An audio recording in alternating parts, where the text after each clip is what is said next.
जय हिंद साथियों, स्वागत है आपका अपने यूट्यूब चैनल संदीप क्लासेस पर। आज की वीडियो में हम लोग वैदिक सभ्यता के बारे में देखेंगे और इससे बनने वाले जितने भी प्रश्न हैं उन प्रश्नों के बारे में भी देखेंगे। तो देर न करते हुए शुरू करते हैं वैदिक सभ्यता के बारे में।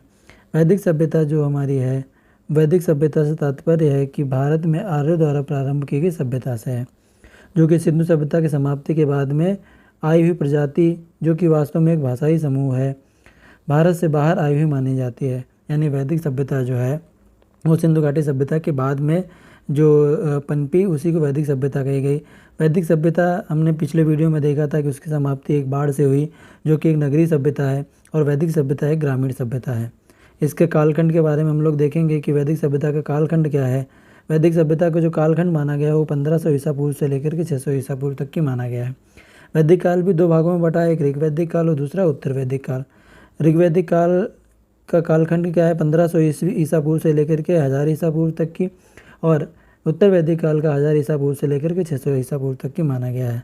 ऋग्वैदिक काल को ऋग्वैदिक काल इसलिए कहा गया क्योंकि इसकी जानकारी जो ऋग्वेद से जानकारी मिलती है, तथा उत्तर वैद काल की जानकारी हमारे अन्य जो वेद हैं, यजुर्वेद, सामवेद तथा अथर्ववेद से मिलती है। आगे हम लोग देखेंगे कि जो ऋग्वैदिक काल है, ऋग्वैदिक काल में जो आर्य शब्द है वो संस्कृत से लिया गया है, जिसका अर्थ होता है श्रेष्ठ या कुलीन, इसको कहते थे। ठीक है, जो आर्य शब्द का संस्कृत जो संस्कृत में जो इसका हिंदी मीनिंग है वो इसका मतलब होता है कि श्रेष्ठ या कुलीन। ठीक है, आर्यों के आगमन पे भी मतभेद है, कई लोगों का अलग अलग, कई इतिहासकारों का अलग अलग मानना है, जिसमें सबसे ज़्यादा जो महत्वपूर्ण माना गया है वो मैक्स मुलर का मानना है।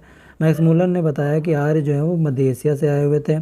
दयानंद सरस्वती का मानना है कि वो तिब्बत से आए थे, तथा बाल गंगाधर तिलक का मानना है कि वो उत्तरी ध्रुव से आए थे। इन सब में सबसे ज़्यादा महत्वपूर्ण जो तथ्य माना गया है वो मध्य एशिया, जो मैक्स मुलर ने बताया कि आर्य जो है वो मध्य एशिया से आए थे। तो हम ऐसा मान लेते हैं कि आर्य हमारे मध्य एशिया से आए हुए थे। आर्य सर्वप्रथम जो पंजाब और अफगानिस्तान में आकर के बस गए, जो पहले भारत का ही भाग माना जाता था। यह एक ग्रामीण सभ्यता थी और आर्यों की जो भाषा थी वो संस्कृत मानी जाती है। और ये आगे हम लोग देखते हैं कि आर्यों की जो प्रशासनिक इकाई थी वो 5 भागों में बटी हुई थी। सबसे छोटा कुल होता था, उससे बड़ा ग्राम होता था, और कई ग्रामों मिलाकर के एक विश्व कहलाता था, और कई विश्व मिलाकर के एक जन कहलाता था, और कई जन मिलाकर के एक राष्ट्र कहलाता था। सबसे बड़ी इकाई जो थी वो राष्ट्र थी। वैदिक काल में जो वेद थे वो 4 थे, ऋग्वेद, यजुर्वेद, सामवेद तथा अथर्ववेद। ऋग्वेद के बारे में हम लोग देखेंगे। ऋग्वेद जो था, ऋग्वेद में सबसे प्राचीन वेद था, और इसमें 10 मंडल और 1028 सूत्र थे। सूक्त जिसको माना जाता है, या इनको ऋचाएँ भी कहते हैं। ऋग्वेद के तीसरे मंडल में गायत्री मंत्र मिलता है, और ऋग्वेद में स्रोत और प्रार्थनाओं का ही संचय है। सबसे ज़्यादा प्रार्थनाओं का संचय ऋग्वेद में पाया जाता है। ऋग्वेद में कुल मंत्रों की संख्या 10,580 थी, और इसमें जो मंत्र जितने दोहराए गए थे उन मंत्रों की संख्या 118 थी, और मूल मंत्रों की संख्या 10,462 थी। आगे हम लोग देखते हैं वैदिक सभ्यता में जो यजुर्वेद है, यजुर्वेद में यज्ञों का नियमों की विधि और विधान का उल्लेख मिलता है, या से यज्ञ और या से यजुर्वेद। इसमें बलिदान विधि का भी वर्णन मिलता है। सामवेद में शाम का शब्द ही होता है गान, और इसे भारतीय संगीत का जनक का माना जाता है, और इसे संगीत में स्रोत भी कहा जाता है, या संगीत में स्रोत का वर्णन मिलता है। आगे हम लोग देखेंगे कि अथर्ववेद जिसको अथर्वा ऋषि ने लिखा था, और इसमें 731 मंत्र हैं, और 6000 पद्य मंत्र हैं। इसमें चिकित्सा और तंत्र मंत्र तथा वशीकरण का उल्लेख मिलता है। तो अथर्ववेद में तंत्र मंत्र, वशीकरण और चिकित्सा के बारे में जानकारी मिलती है। वैदिक सभ्यता में वेद 4 तथा पुराणों की संख्या 8 तथा उपनिषद 108 होते हैं। ये कई प्रश्नों में पूछा गया है कि पुराणों की संख्या पूछी गई है, वेदों की संख्या पूछी गई है, तथा उपनिषद की संख्या पूछी गई है कितनी है। तो वेदों की संख्या 4, पुराणों की संख्या 18 तथा उपनिषद की संख्या 108 पाई गई है। उपनिषद का शाब्दिक अर्थ होता है गुरुओं के समीप बैठकर शिक्षा प्राप्त करना। और सत्यमेव जयते जो पाया गया वो मुंडको उपनिषद से पाया गया है। वेदांगों की संख्या 6 है। सत्यमेव जयते जो हमारा मूर्ति पे लिखा होता है सत्यमेव जयते, वो हमारा मुंडको उपनिषद से प्राप्त हुआ है। आगे हम लोग देखेंगे वैदिक सभ्यता में जो समाज था वो 4 वर्णों में बटा हुआ था। क्षत्रिय, ब्राह्मण, क्षत्रिय, वैश्य और शूद्र। जो हमारा 4 वर्गों में बटा था वो ब्राह्मण, क्षत्रिय, वैश्य और शूद्र। लेकिन यहाँ पे जो था जो वर्ण व्यवस्था थी वो व्यवसाय के आधार पर आधारित की गई थी, ना कि जाति के आधार पर आधारित थी। वैदिक सभ्यता की जो वर्ण व्यवस्था थी वो व्यवसाय पर आधारित थी, ना कि जाति व्यवस्था पर आधारित थी। आगे हम लोग देखेंगे वैदिक काल के जो देवता थे, इंद्र जिनको सर्वाधिक प्रिय देवता माना जाता है, इन्हें युद्ध तथा वर्षा का भी देवता माना जाता है और इन्हें पुरंदर भी कहा जाता था। अग्नि जो आग के देवता थे, वरुण जो वायु के देवता थे, सोम जो जंगल के देवता माने जाते थे, और जो मारुति थे वो तूफान के देवता माने जाते थे, जो सबसे ज़्यादा क्रोध वाले थे। और जो सबसे ज़्यादा क्रोध वाले थे वो रुद्र देवता माने जाते थे। ठीक है। इंद्र जो सबसे प्रिय देवता थे, कई प्रश्नों में, कई एग्ज़ामों में सवाल पूछा गया है। इनको पुरंदर भी कहा जाता था। ऐसा सवाल में पूछा जाता है कि पुरंदर किसको कहा जाता था, तो इंद्र को कहा जाता था। अग्नि जो थे आग के देवता, वरुण जो थे वायु के देवता, सोम जंगल के देवता, मारुत तूफान के देवता और रुद्र जो सबसे क्रोध वाले देवता जिनको शिव माना जाता है। ये वैदिक सभ्यता के प्रिय देवता थे। आगे हम लोग देखेंगे प्राचीन वैदिक सभ्यता में कुछ नदियाँ थी, उनके जो पुराने वैदिक सभ्यता में जो नाम है तथा जिनका आधुनिक नाम है उनके बारे में देखेंगे।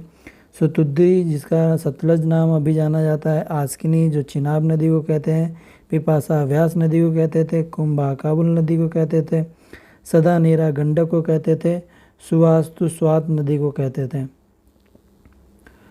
पुरुषणी जो था रावी नदी को कहते थे, कुर्मू कुर्रम नदी को कहते थे, सरस्वती जो इस समय घग्गन नदी को कहते थे, वितस्ता जिसको झेलम नदी के नाम से जाना जाता है। तो इन नदियों के वैदिक सभ्यता के प्राचीन नाम तथा जो आधुनिक नाम है उन सबको भी याद कर लीजिएगा, क्योंकि ये प्रश्नों में कई एग्ज़ामों में ये सवाल पूछा गया है।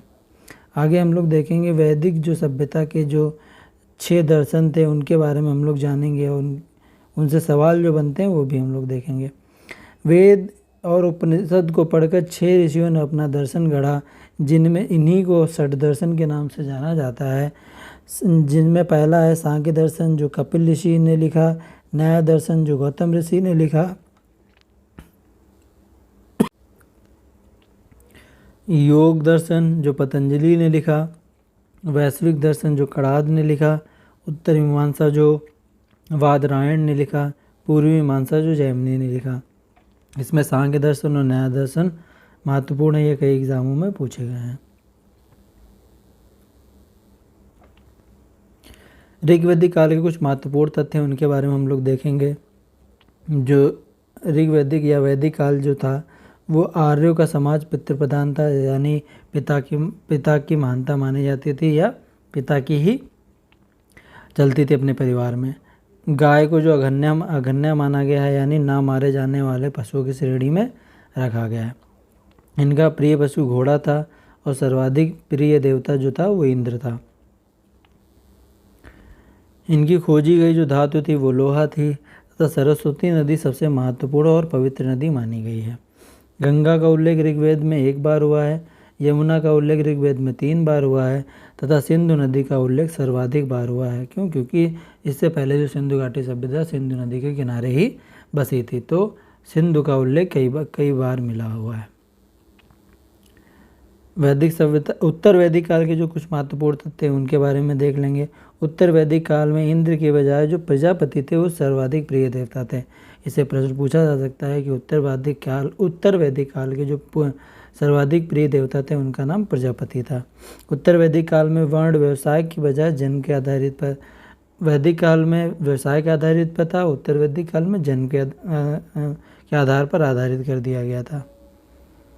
उत्तर वैदिक काल में कुछ जो अनाज थे उनको जौ को यव कहा जाता था, धान को व्री कहा जाता था, उड़द को माड़ कहा जाता था, मूंग को गुड़क कहा जाता था, गेहूँ को गोधुम कहा जाता था। अतः मसूर आदि हमारे खाद्यान्नों का जो वर्णन है वो यजुर्वेद में मिलता है। उत्तर वैदिक ग्रंथों में लोहे के लिए अयस, श्याम अयस कहा जाता था, अयस नाम से का प्रयोग किया गया है, जिसका जो पहला प्रमाण अतरंजी खेड़ा में पहली बार कृषि संबंधी लौह उपकरण से प्राप्त हुआ है। यानी जो कृषि का सर्वप्रथम जो उल्लेख कई प्रश्नों में पूछा गया है, कृषि का सर्वप्रथम उल्लेख कहाँ से मिला है, जो अतरंजी खेड़ा से प्राप्त हुआ है। अब वैदिक सभ्यता में जो बनने वाले प्रश्न हैं जो प्रीवियस ईयर एग्ज़ाम से पूछे गए, उन सभी के बारे में हम लोग देख लेते हैं। पहला प्रश्न है कि वैदिक और ऋग वैदिक संस्कृति काल किसे माना जाता है। तो ऋग वैदिक संस्कृति का जो काल माना गया है वो 1500 ईसा पूर्व से लेकर के 1000 ईसा पूर्व तक की माना गया है। अगला है उत्तर वैदिक संस्कृति काल किसे माना जाता है। तो उत्तर वैदिक काल 1000 ईसा पूर्व से लेकर के 600 ईसा पूर्व तक की माना गया है। अगला प्रश्न है कि वेद शब्द का अर्थ क्या है। वेद शब्द का अर्थ है हमारा ज्ञान, जिसको हम लोग जो वेद शब्द का जो ज्ञानी है उसका तात्पर्य यही निकलता है, वेद शब्द का जो अर्थ निकलता है वो ज्ञान होता है। किस देवता के लिए ऋग्वेद में पुरंदर शब्द का प्रयोग किया जाता है। तो इंद्र के लिए ऋग्वेद में पुरंदर शब्द का प्रयोग किया जाता है। ऋग्वेद में आर्यों का मुख्य व्यवसाय क्या था। ऋग्वेद में आर्यों का मुख्य व्यवसाय कृषि था। ठीक है। और भारतीय संगीत का आदि ग्रंथ किसे माना जाता है। तो सामवेद को भारतीय संगीत का आदि ग्रंथ माना जाता है। अगला प्रश्न हम लोग देखते हैं। पुराणों की संख्या पूछी गई। पुराणों की संख्या कितनी होती है। तो पुराणों की संख्या 18 होती है। गायत्री मंत्र का उल्लेख किस पुस्तक में मिलता है। तो ऋग्वेद के 3रे मंडल में गायत्री का उल्लेख मिलता है। ऋग्वेद में कुल कितने मंडल होते हैं। ऋग्वेद में टोटल 18 मंडल होते हैं। ठीक है। आगे हम लोग देखेंगे कि वैदिक काल में व्यास नदी को किस नाम से जाना जाता है। तो व्यास नदी को हम लोग विपाशा के नाम से जानते हैं, या विपाशा जिसका नाम था। और ऋग्वेद काल में सबसे महत्वपूर्ण तथा पवित्र नदी जो अभी हम लोगों ने देखा सरस्वती को माना जाता था, तथा सबसे बार उल्लेख जो मिलता था वो सिंधु नदी का मिलता था। अगला प्रश्न है भारत के किस स्थान पर खुदाई में लौह धातु के प्राचीनतम जो प्रमाण मिले हैं वह अतरंजी खेड़ा से मिले हैं। यहीं पर कृषि के सर्वप्रथम प्रमाण मिले थे यहीं से। अगला प्रश्न है योग दर्शन का प्रतिपादक किसे कहा जाता है। तो योग दर्शन का प्रतिपादक जो पतंजलि को माना जाता है। कि अगला प्रश्न है किस वेद में जादुई माया वशीकरण का वर्णन मिलता है। तो अथर्ववेद में जादुई माया और वशीकरण का उल्लेख मिलता है। अगला प्रश्न हम लोग देखते हैं कि आर्य शब्द इंगित करता है किसको। आर्य शब्द श्रेष्ठ वंश को, भाषा समूह को इंगित करता है। जो आर्य थे वो भाषाई ग्रुप थे। किस वेद में जादुई माया और वशीकरण का उल्लेख मिलता है। यह प्रश्न दोबारा से रिपीट हो गया है। अथर्ववेद में जानकारी मिलती है। वैदिक युग में यव किसे कहा जाता था। तो जौ को यव कहा जाता था और गेहूं को गोधूम कहा जाता था। अगला प्रश्न है इसमें से कौन प्राचीनतम पुराण है।